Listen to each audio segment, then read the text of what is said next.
I'm going to start now. We're going to continue where we left off at 6.4, which was rationalizing binomial denominators. We looked at denominators that had like 2 plus radical 7 or 3 minus radical 4. And the idea behind this is going to be utilized here. So now we're going to get into actual equations containing radicals. It's not a hard topic. If you follow the rules, if you follow the right steps that I'm going to give you along the way, it really is not a difficult thing to do at all. So let me give you a little hint to what you're going to be doing. So first, solve these as if they're exactly like any other equation. But take the whole radical term and think of it as a variable itself. So when you see something like, 2 times the quantity cube root x squared plus 7 minus 4 outside equals 12, I need you to visualize this as the following. Visualize it as 2 times some variable minus 4 equals 12. And if you visualize it that way, call this x for now, or call it y so it's another variable, or z, it's called z for now. So if I had visualized this as 2 times z minus 4 equals 12, that's what you would see. And how would you go about solving this? You'd add 4 and divide by 2.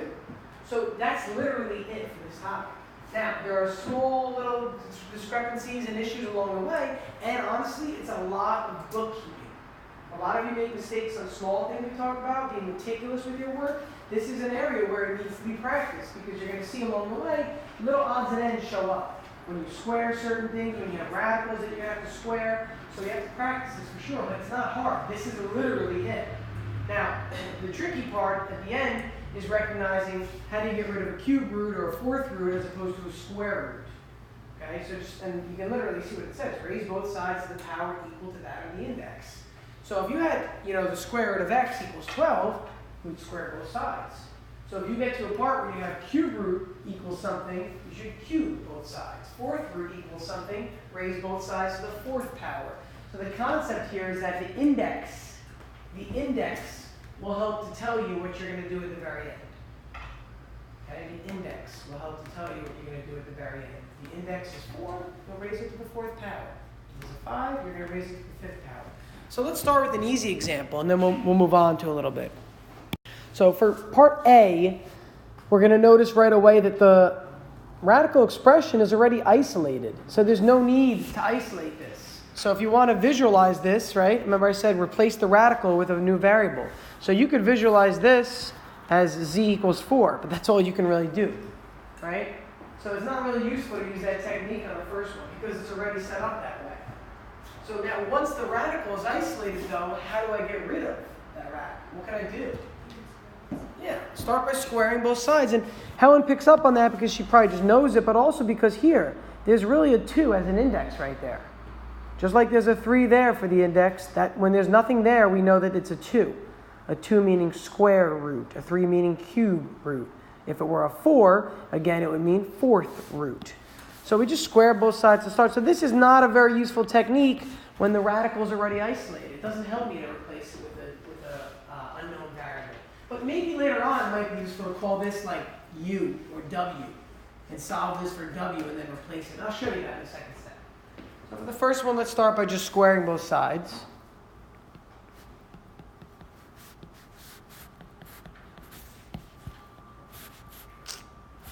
My pen is not responding, guys, sorry. So we're squaring both sides here. Let's fix this. There we go. Okay, when you square root, what happens obviously? Those two things cancel one another out. And then 4 squared becomes 16. After that, it's really not much to do. You're going to add the 1 over. You're going to get 3x is equal to 17. And then divide by 3 on both sides. You're going to get 17 thirds. That's really all you have to do for these beginning basic ones. Beyond that, you're going to have to maybe isolate and talk about this u substitution idea we're going to go over in a minute. But for the first one, when it's already isolated, just square it. If it was a cube root, just cube it. If it's a fourth root, just raise it to the fourth. So before I go on to example B, if I had something like this, let's add a little side note. If I had something like this, cube root of 2x equals 5. Cube root of 2x equals 5. What do I do to both sides right away? Yeah, so just cube both sides right away. So this becomes 2x equals 125. And I know it's a bit redundant because we just did this, but we have to make sure that we recognize that, again, the power that we raise to is equal to the index. There's a 2 there, really. The power that we raise to is equal to the index. There's a 3 there, and that becomes a 3. And then you would solve for x by dividing by 2. X equals 62.5. For part B, though, it can be a little bit trickier. We're going to use what we just did in a second here in part B. But for part B, some students really get confused. And let me explain why. The common mistakes are to try to take this 2 on the outside and distribute it into the inside. Okay, because you see, oh, it looks like parentheses, it's a coefficient, I should distribute it. You can't distribute that 2 onto the inside. So when I look at this problem, I want you to think of this expression as a variable. If this were 2 times u plus 3 equals 7, or 2 times x, or 2 times w, or whatever you want to call it, how would you go about solving that is what you have to ask yourself. So how would I go about solving part B? Do it one step at a time, though. Don't give me the answer right away. How would I go about solving part B? Isabel? Maybe by dividing the equation by 2 on both sides, like isolate the power. You can divide by 2, but I would wait. Why don't you get rid of the 3 first, and then divide by 2, right? Oh, I thought that was under the root thing. Sorry, so yeah, this 2 on the outside, you can do what you said. You can actually divide by it, but it just doesn't make sense because everything's odd. So move the 3 over first, and then we'll do that. So let's move the 3 over. When we move the 3 over, we're left with 2 times the cube root of 2y plus 2. And then I move a 3 over from 7, it becomes a 4. Okay, so again, I'm taking this 3 and subtracting it over here. Take this 3, subtract it over here to make that a 4. Again, if this is really confusing, call this some other variable for now, but I think you guys are smart enough that I can leave it like this. I don't have to actually replace that. And then I can go ahead and divide by 2.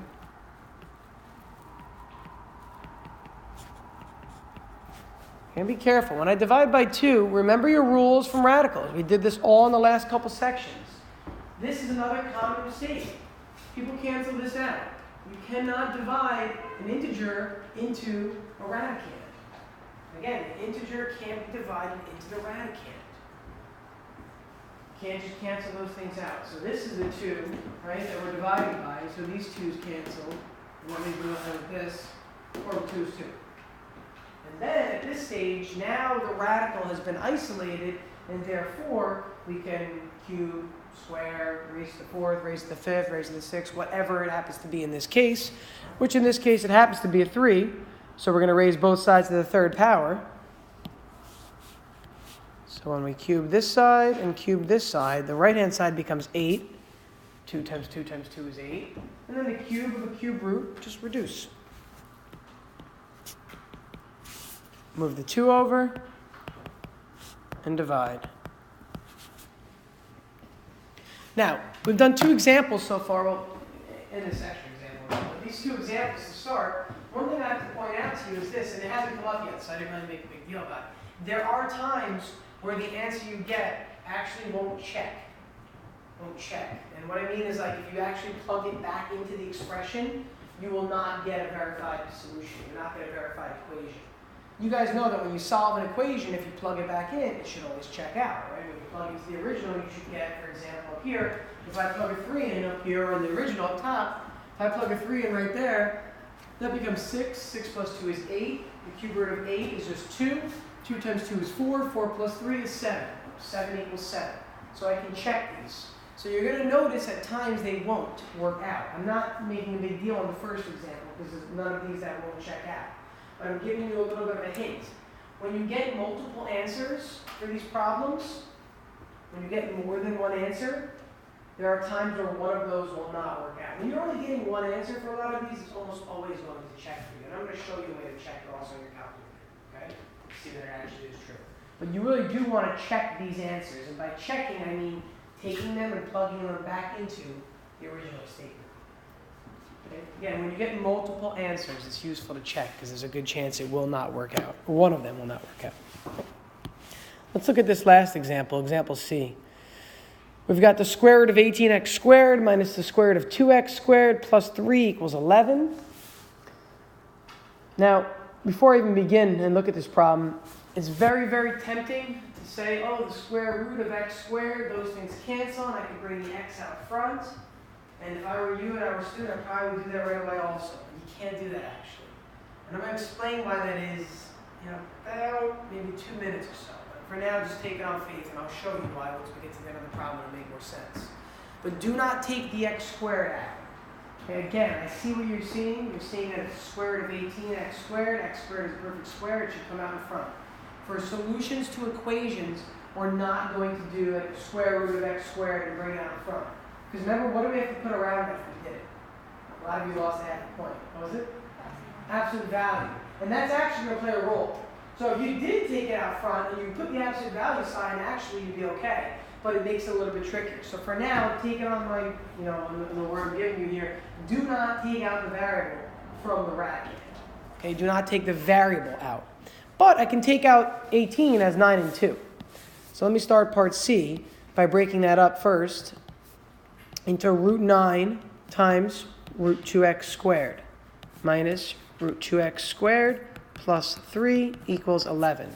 So again, all I did was rewrite the first expression here. 9 times 2 is 18. Square root of 9 is just 3. Why did I do this?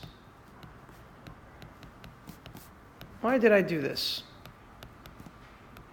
Oops. Maura, what do you got? Do the 2x squared inside the radicals cancel out. Yeah, not cancel, but let's use our vocabulary. Subtract. Yeah, they're like terms. Good. These are like terms. I could not have simplified what I had in part C. Like for example, some students, you know what they'll try and do? They'll try and solve for one of those two radicals. And there will come a time when you have to solve for one radical and you can't simplify. Like we keep saying, isolate the radical, right? Isolate the radical, isolate the radical, isolate the radical. Well, you have two radicals in part C. So you could start by trying to isolate one of those two radicals, and you will have to do that later, and I'll show you a more complex example. But if you can ever break down one of the radicals into its components, which then create like terms, it's a very useful technique. Because now this is like 3 of these minus 1 of these plus 3 equals 11. So like Morrell said here, we have like terms. We have 3 of them minus 1 of them yielding 2 of them. And I keep saying them, and by them I mean the 2x squared under the radical. So that's what this equation becomes when I combine these two like terms. Like 3 apples minus 1 apple is 2 apples, right? You keep using those other words in the place of the radical itself. And now this has made the problem so much easier because I've only got one radical. Instead of having 2 separate radicals and not knowing which one to solve for, the whole goal is to isolate the radical. And if you have 2, how do you know which one to do, right? So whenever you can break one of them down so that they become like radicals, do it. It just makes life easier for you. Okay, you're going to see in a moment when you can't do that what we have to do, and I'll show you that. But because you can do that here, it makes sense to take this approach. When you can't do that, I'll show you what you can do in a minute. And at this point, add the 3 over, subtract the 3 over, makes that an 8. Divide by the 2 from the outside.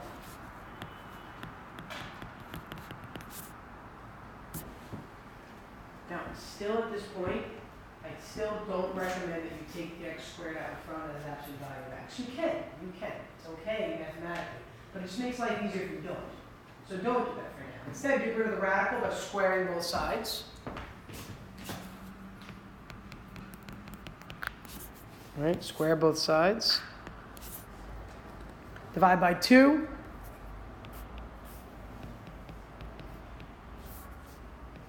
And then take the square root. So what's the answer? What's the answer? So it's square root of 8. Give me more than that. Just like root 8. You just write that. But you're forgetting one thing to put. Oh wait, 2 root 2. That works by reducing it. One other thing. You can reduce it to 2 root 2, which is root 8. One other thing. Positive and negative. Remember plus or minus when you take a square root with a solution? Plus or minus, plus or minus? Whenever you take a square root, it's plus or minus. So we can clearly see for this problem, we're getting 2 answers. We're getting 2 answers for this problem. Now, if I took out this x squared, right? If I take this x squared and put out in front as an x, when I actually solve that problem, I would only get one answer. Again, if you take the square root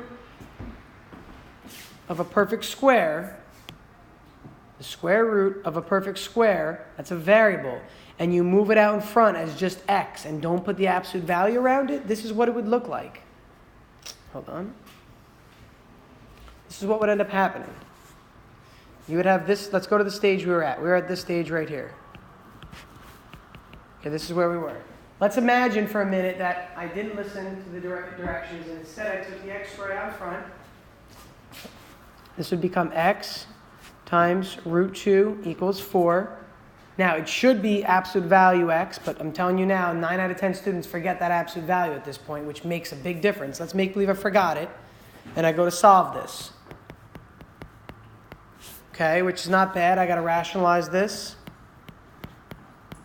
This will become,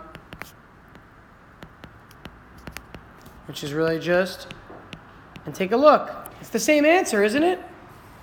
Except, what are we missing? The other root. This is clearly only giving me one of the answers. 2 root 2 is an answer if I were to take out this x. If I remembered the absolute value, I would have this the whole way down. And what this means is that x could be either plus or minus. Remember, that's what absolute value is by definition. If I told you that the absolute value of x was equal to 5, right, up here at the top right, if I told you that was true, you could tell me that x is either 5 or x is negative 5. It's one of the two. That's the solution to this equation is 5 or negative 5. So if I carried down my absolute value the whole way, I would get to this point where I'd have absolute value of x equals 2 root 2. And that means that x is plus or minus 2 root 2, just like that. So if you want to take out a square, you can, but you need to make sure that you carry down the absolute value, which gets really messy later on. Do you see the difference there? I think it's a lot easier to leave the radical the way it is, leave the squared variable term under the radical, isolate said radical, then square both sides, and then you can take into account the plus or minus, because you're going to have to take a square root to end this, and when you take the square root, you always have a plus or minus as your answer. So I prefer the first method that we took on this. Okay, I'd recommend it. Again, the other way is not incorrect, but there's a lot of room for error, especially with the absolute value issue that we had in the last section. Okay, so that's my recommendation would be to take the first root. Now, we have 2 answers here. Let's quickly take a look and check one of them at least. So let's go back to the original. So whenever we're going to check something, we have to check it in the original statement. So the original statement was root 18 times x squared. I'm going to use 2 radical 2 for x. Times x squared minus root 2 times x squared. So I'm literally just rewriting the original. Plus 3 equals 11. So here's my check. And let me point something out that I don't think we've done much with checking yet this year because there really hasn't been a need for it. Let me point something out. It's how we made as mistakes. When you check your work on a problem mathematically, you are only supposed to be using arithmetic. You're not supposed to use any algebra when you check. What's the difference between arithmetic and algebra? What am I saying? When I say, at this point, only use arithmetic, do not use algebra, what do I mean by that? Algebra allows you to do what, as opposed to arithmetic? You know the difference? Maybe we haven't even talked about that really. Does algebra let you solve like an unknown answer? Whereas arithmetic is what? Why is the same like reading, writing, arithmetic? 3 R's, it's not R, it's arithmetic. But 3 R's, reading, writing, arithmetic. Writing and arithmetic will start with R. But it was just like a saying for a long time. Why is arithmetic an important thing? When you say that, what are you referring to? It's just like addition and subtraction. Multiplication and division. It's the 4 operations pretty much. So at this point here, you're just simplifying. You're not moving this 3 over. You're not solving this for another variable. Is that clear what I'm saying? A lot of students fall into the tendency where when they check their work, they start moving things from one side of the equation to the other. You cannot do that when you're checking. And you cannot use a simplified form. Like, obviously, if I get an answer of 2 root 2, okay, right here, and I go to check it in this step right here, it's probably going to work. Because this step is what gave me this answer, right? Think about it logically. If I take this number and check it right here, sure, that's true. If I take this number and I check it right here, sure, it'll also be true. But I have to recognize that when I'm checking these values here, right, when I'm plugging these numbers in, it's going to check in my mistakes if I made mistakes along the way. So if you made a mistake in step 1, right, and carried it all the way down, and then checked your answer here, in an answer that's not right, like say this is completely wrong because of a mistake you made earlier, you might check your answer in this step and it'll show up as true. When in reality, it's definitely not true. You need to check your answer in the original unaltered equation. This here is the original unaltered. If you look back, I'll use a little different color here. If you look back, you'll see that this is where x was here and here. If you go back to the original, it was square root of 18x squared minus the square root of 2x squared plus 3 equals 11. This is literally the original equation we started with, except I plugged in the 2 root 2 of those spots. Before I get to my answer, before I get to the fact that it is true, we'll check out. If this checks out, how do I know that negative 2 root 2 will also check out for this example? Because if x is being squared, it's not going to be positive. Yeah. For this example, our answers are positive 2 root 2, negative 2 root 2. Our answers are not like 7 and 5, where if you try 7 here and here to work, and then you try 5 here and here, it might not work. But because we're squaring both of these terms, and because our answer only differs by a positive or negative sign at the same value, it means that when I square this, whether it's positive or negative, it's going to work either way. If it works for one of them, it will work for the other. So if we check this answer here, we can guarantee that it will work for negative 2 root 2 also for this example because of the nature of the square. So when I do this, let's take a look what we get. We're going to have 18. Now when I square 2 root 2, just be careful with it. Okay, 2 root 2 is really radical 8. That's where it came from. So the square of radical 8 is just 8. If that's not clear, this is really just 2 squared like that. Distribute the square of both terms. It becomes 4 times 2.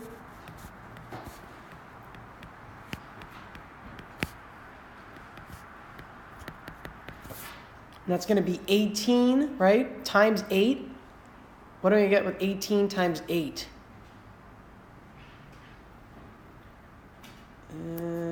18 times 10 is 180. Subtract 36, going to be 144. It should be a perfect square for this to work out. And this is going to be 16. That works out. Slide down a little bit. We're going to get 12 minus 4 plus 3 equals 11. And that is true. 12 minus 4 is 8. 8 plus 3 is 11. We get 11 equals 11. Okay, so based on our check of 2 root 2, we can conclude that negative 2 root 2 will also work. Again, based on our check of 2 root 2, negative 2 root 2 will also work in this problem. It's not always going to be the case. Okay, so write yourself a note that it works out nicely here because the answers differ only by sign. One is positive 2 root 2, one is negative 2 root 2. And we'll see other examples where the answers are totally different from one another, and we can't assume that if one works, the other will also work. All right, now let's get into the nitty-gritty, the tougher stuff. Okay, let's get into the tough. So example 1, as I always do, right, is like the easy version of this. Let's get into the actual tough stuff now. So now, instead of a radical equaling a number, remember part A, it was like a radical equal the number, we just squared both sides, it was nice and easy. Now we have a radical that equals a variable term. But we take the same approach. Isolate a radical and square both sides. So let's start by squaring both sides of this right off the bat. Start by squaring. So we get 7x minus 12 equals x squared. 7x minus 12 is equal to x squared. So again, just by squaring both sides, yeah. So then you would set that equal to 0 because you have to design the roots. Yeah, very good. So how many roots are we going to get, Helen? 2. Yeah, we're going to get 2 roots. So this is one of those cases where we definitely want to check to make sure that our roots do work out. Okay? What do you got?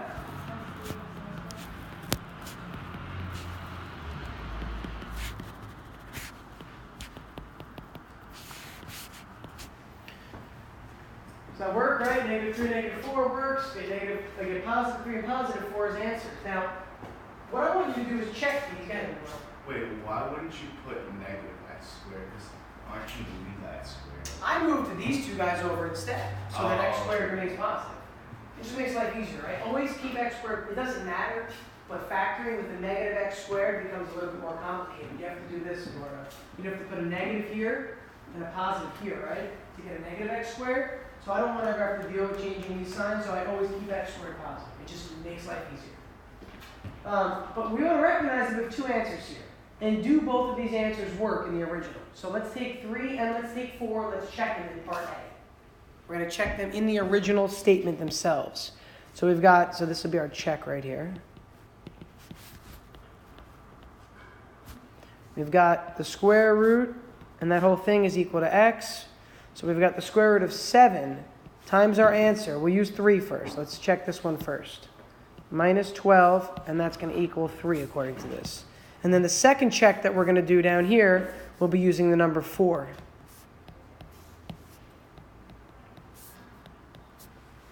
Okay, so I have to do 2 separate checks. Another common mistake, ready? Students sometimes say, oh, you know, I got 2 answers. So let's put the 3 here in one part for x and put the 4 here for the other x. Because there's 2 answers. The idea is that these answers are completely separate from each other. 3 will work in the equation if used in both spots. 4 will work in the equation if used in both spots. You're not putting in 3 comma 4 or 4 comma 3 like a coordinate, right? It's not a coordinate where you're plugging in for x and y and checking that it works. You're plugging these 2 answers in separately, completely uncoupled, completely non-related to one another. 7 by 3 is 21. 21 minus 12 is 9. This becomes square root of 9 equals 3, and that is true. Okay, square root of 9 is equal to 3. That is true. Then I get 7 by 4 is 28. 28 minus 12 is 16. Square root of 16 equals 4. That is also true. So both of these answers work in this case. I'm going to get to part B and C in a minute, but for now, take out your calculator. No, it will not always work. And we're going to see part C, one of them doesn't work. Part B, I think they both work, actually. But there are a lot of circumstances that do not always work. To be honest, Sebastian, as the problem gets more complicated, there are fewer and fewer rules that actually work. So if you have like I'll show you the part C. Hey, go to your calculator for a second. Go to, well, I don't know, let's talk about this first. Let's talk about something real quick. Do I not have a marker in this entire room, really? All right, let's talk about something. Imagine, if you will, you have 2 graphs, okay? Let's say we have one graph that looks like this, and in blue we have the other graph. What did we talk about already is the significance of that location? What's the significance of this location right here? Oh, that solution is in both lines? Correct. It's the solution that occurs for both lines we've talked about. Where they intersect is physically where the function values are the same. So take a look at your original statement at the top. What we're really doing here in part A is saying when, ready? We're saying this, when is this expression equal to this expression? That's physically what part A is saying. You see what I'm saying right now?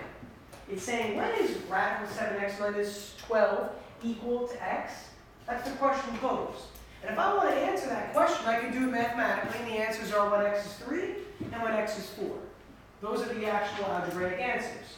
Well, if I want to think about this graphically, I can graph the red one as one line. It's not a line, it's a curve actually. And the blue box as the other line, and see when they're equal to each other, when they intersect. So let's go ahead and put radical 7x minus 12 in y1. And put simply x in y2. So put the left-hand side of the equation in y1. And I'm going to show you a little graphic of what this will look like. Put the left-hand side of the equation in y1. put the right-hand side of the equation in y2. So for computer or graphing screens, this is what you have right now. When you type the square root button, it will automatically open a parenthesis like that. So in y1, you should have 7. Now the x key, if you're not sure, if you haven't graphed much, I know we graphed a lot, but if people weren't paying attention, make sure to use the x key that is above the word apps. Okay, above the word apps. That's where the x key is, not the green x key you see somewhere else. In y2, you simply are putting in x. So that's what you should have in y1, radical, open parentheses, 7x minus 12, close. In y2, just put an x. And now when you graph it, for now, hit zoom 6, just so we get a standard -10 to -10 graph. For now. I'm going to really focus on the first quadrant only, though, and I'll explain, or I'll go as to why that is. Okay, so hit zoom 6, you have a general thing. Good. You should see a curve and a line. If you don't see a curve and a line, something's wrong with what you put in. So let me know. You should see like a little curve and a line on it. Okay. And it might be tough to see where they intersect right now, isn't it? So let's do this. Let's focus on only the first quadrant by hitting window. If you practice this with me now, I promise you'll get so much better with your calculator. And your calculator helps too. In window, for your x min, make it 0. And make your y min also 0. What this will do is it'll make me go from 0 to 10 on the x-axis, then 0 to 10 on the y-axis. So let's only focus on the first quadrant. So again, make the x min 0 and make the y min 0. And then hit graph one more time. You'll at least see what looks like a close-up version. Yeah, you'll see what looks like a close-up version of what you had on the previous slide. Sorry, window is this way. Sorry about that. So hit 0 for x min and hit 0 for y min.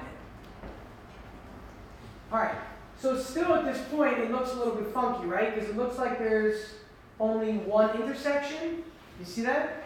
It really looks like there's only one intersection on there. What is the answer you're getting when you do the intersection? What did you get? You got 4. You got 4? 4.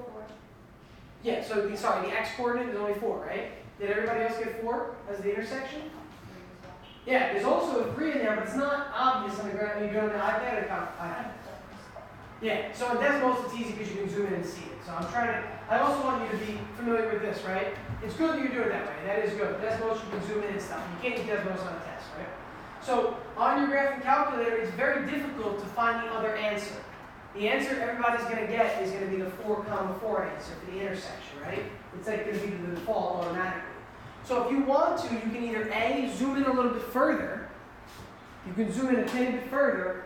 Or when you do that intersect method, right? Second, calc, intersect, like we've done a couple times now, scroll over so that your guess or your first curve, second curve is around 3.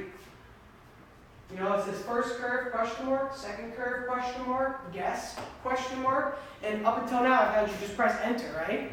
Because there was always only one intersection. It didn't matter. It automatically finds it. But if you want to find the other intersection, you need to bring the cursor near where the other one will be, which in this case is x equals 3. 3 and 4 are where the intersections are going to lie in this case. All right, so go ahead and try that and scroll over. I'm hoping you're going to get the 3 from the other one. If you scroll over enough. Scroll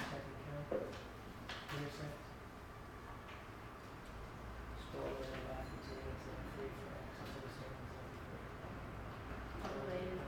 x. So if you make your guesses around 3, it will absolutely give you that as their answer. So physically, what are we seeing? What are we seeing? Here's what we're seeing. We're seeing the square root curve, which starts a little bit off the axis, like this. And then we're seeing this linear function, y equals x, that looks like this. And I know it's not drawn to scale, but this is the intersection at 3, and it's not drawn to scale. I know that clearly. I'm trying to zoom in. This is what we're physically seeing. That the blue curve, or line, represented by y2, and the black curve, represented by y1, will intersect 2 times. at the location of 3 on the x-axis and at a location of 4 on the x-axis. Again, this is not perfectly drawn to scale at all. Okay? I should draw this even better, really, to make it clear. But this is like a 3 here, and this is at the location 4. Imagine there's a jump in the graph. Okay, if you've seen this, you've seen these on like your social studies graphs, right? I've never seen graphs before, timelines where they put up a squiggly line. That means there's a jump in the graph. Okay, when it's not drawn to scale, they do that, so it makes more sense. Imagine there's a jump in the graph, obviously, and then you go from 3 to 4, and that's where the intersections occur. So the x-coordinate of your intersection is always going to be the answer to your equation. So this is just another way to prove that there were definitely 2 answers for this one. Now, part C, we're going to notice that there's actually only going to be 1 intersection. And when we check our answer, one of them will not work out. And that's the rationale behind it. So when you're taking these kinds of questions on like an SAT, you don't even need to solve that, first of all. If it's a multiple choice on an SAT, you can graph y1 and graph y2 and simply come up with a solution by finding the intersection. And that's it. And you're done with the problem.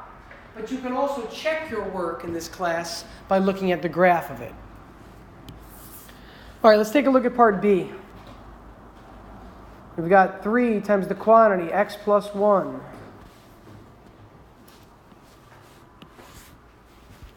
Three times the quantity, x plus 1 under the radical, minus x is equal to 1. So this is where they get a little more confusing, and C gets the most confusing. How do I approach a problem like this to start? How do I approach a problem like this? The goal is to isolate the radical, so just do that. I moved x over. I agree. I'd move x over also. Agreed. Now here I can move the 3 over by dividing. I can. But 1 plus x is not a number, so I'm not going to be able to divide that by 3, right? I can't just say 1, I can put 1 plus x over 3, I can do that. But it doesn't help me much. And I'll explain why. If I just divide by 3 right now, the next step becomes this. And in reality, either way, what do I have to do at this point? I have to square both sides, right? So I'm going to square this side, and I'm going to square this side now. When I square both sides, the left-hand side just becomes x plus 1. When I square the right-hand side, I get 1 plus x, quantity squared, over 3 squared. Again, I have to make sure that I'm squaring both entire sides. Yeah? So you square the 3 on the bottom. I have to square the whole thing, right? And when you square a fraction, you have to square the top and the bottom. So this is what I'm going to point out here. What am I going to do next, probably? I'm probably going to take this as a 9 and multiply it back up, right? So I have an actual linear, what looks like a linear equation without fractions. So in reality, I didn't have to move this 3 if I didn't want to. This is one of those cases where you could have left the 3 here, and when you square the entire equation at this stage, this becomes a 9. Because I'm going to move this 3 squared back up as a 9 anyway. What's the quantity 1 plus x squared?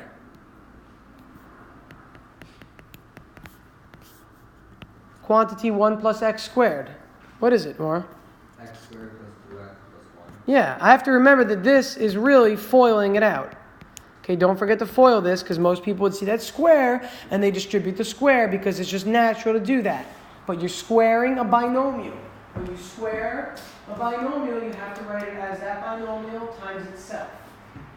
Now I'm going to multiply by 9 on both sides to clear out that 9, which makes this 9x plus 9. And that equals, as Mauro said, x squared plus 2x plus 1. So again, see how these get really complicated real quick? As soon as I have multiple radicals, or as soon as I have a radical with a linear term, here's the radical, here's the linear term. As soon as this happens, parts B and C, you're going to see are much more complicated. So this 9 comes back up. 9 times x, 9 times 1 gives me this. I have to think of the 9 as distributing to both of these terms.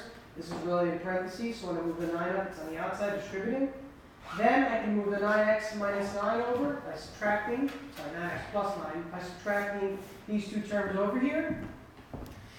That will yield, let's see, 0 equals x squared minus 7x minus 8.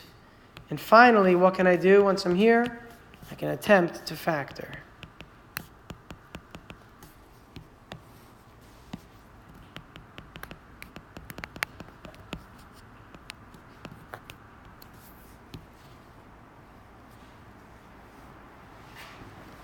It's just a messy, long problem. It's a messy problem here. Now, when I test -1 and I test 8 in the original, they both will work out. Okay, I'm going to leave that for you to practice because I do want to start the last one to give you a little heads up beforehand. So they will both work in this case. And if you're really interested or intrigued by this, which, I mean, as a student, I'd probably be pretty intrigued as to why these are both working out, feel free to take a look again at the graph. If you look at part B of the original, and you want to simply graph this whole left-hand side right here, and then put a 1 in Y2, so that goes in Y1, that goes in Y2, graph this whole thing, and then graph that, you'll see that they do intersect twice, at -1 and at 8. It will definitely happen again, both times. Hey, part C, I want to get you started. I'm going to have you guys watch this the rest of it tonight, but part C, how would I approach this? I'm going to give you a little forewarning. Your quiz tomorrow will only everything through part B. I will not quiz you on part C or the next example, which you're going to watch tonight on your own. Okay, but how would I start part C? Oops. It's really complicated, right? Part C. How would I go ahead and start this? Because which radical am I going to isolate? The rules, or the way we've been taught, is, you know what? Isolate a radical. So what's going on here? How can I isolate a radical? That works for me. It sounds good, Helen. Good approach. So let's go ahead and move over the root x plus 6 over by adding it. So as Helen said, this whole thing is a negative here. Add this over to the right-hand side. It's the same approach still. We're still isolating a radical. Now, Helen, you said move one of them over. I arbitrarily chose to move this over. It doesn't matter. It's logical, though, to move the one that's negative over. It just makes sense, right? It's logical. Move the one that's negative over to the right-hand side to make it positive. The trickiest part now becomes keeping track of what you're doing. I mean, look at this equation now. Watch what happens. This is going to get so messy. We have to square both sides. So the left-hand side becomes 2x minus 2. That's easy. But the right-hand side is now this. And this is just going to get really, really messy. Okay, tonight you're going to finish watching this, but this is what it'll become.